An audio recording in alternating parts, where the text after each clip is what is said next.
మళ్ళీ నువ్వేమో ఇక్కడ కూర్చోవడం, మేము మొత్తం మార్కెట్ ద్వారా పొగాకు రైతులను ఆదుకుంటున్నాం అని చెప్పి మాట్లాడు. ఏ ఒక్క రైతైనా సరే ఉద్యానవన పంటలకు సంబంధించి, వ్యవసాయ పంటలకు సంబంధించి ఒక్క రైతుని మీరు ఈరోజు గిట్టుబాటు ధర కల్పించి ఆదుకున్నటువంటి పరిస్థితులు ఉన్నాయా ఒక్కసారి ఆలోచన చేయండి. లేవే.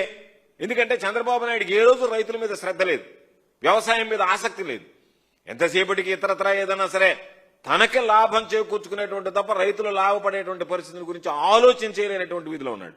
రాష్ట్ర ప్రభుత్వం ఏ రోజు ప్రధానమంత్రి ఫసల్ బీమా యోజనతో కలిపి పంటల బీమా మొదలుపెట్టాడు, పంటల బీమాకు సంబంధించి మేము ఇచ్చాము సంయుక్తంగా అంటే దాన్ని పక్కన పెట్టి ఇవ్వలేదు కదా మేము చెప్పాం కదా అని చెప్పి వీళ్ళు డబ్బా కొట్టుకున్నారంటే వీళ్ళకి ఎంత అనుభవ రాహిత్యం ఉంది, అవగాహన లోపం ఉంది అనేటువంటిది ప్రత్యేకంగా ఈరోజు చెప్పాల్సినటువంటి పని లేదు. పూర్తిగా టెస్టింగ్ ల్యాబ్స్ పెట్టాం, నియోజకవర్గానికి ఒకటి పెట్టాం, జిల్లాలో ఒకటి పెట్టాం, రీజనల్ కోడింగ్ సెంటర్లు పెట్టాం, రైతులకు సంబంధించినటువంటి ఆ నాణ్యత పరీక్షలు చేసి ఎరువులు, పరుగు మందులు, విత్తనాలు ఇవ్వండి అంటే వాటిని అన్నిటికీ మంగళం పాడేశారు.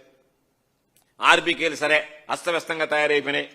ఈరోజు వాటికి సంబంధించినటువంటి దాంట్లో మా హయాంలో ఇచ్చినట్టుగా ఎక్కడ పురుగు మందులు కానీ లేకపోతే ఎరువులకు సంబంధించి కానీ దానికి సంబంధించి లేకుండా ఈరోజు రైతులను దోచుకునేటువంటి పరిస్థితి ఏర్పడింది. ఈరోజు రాష్ట్ర వ్యాప్తంగా 250 పైచిలకు ఈరోజు ఈ ప్రభుత్వం వచ్చిన తర్వాత ఆత్మహత్యలు చేసుకున్నారంటే దానికి కారణం మీరు రైతుల పట్ల తీసుకున్నటువంటి వ్యతిరేక నిర్ణయాలు, రైతుల పట్ల మీరు చూపిస్తున్నటువంటి నిర్లక్ష్యం.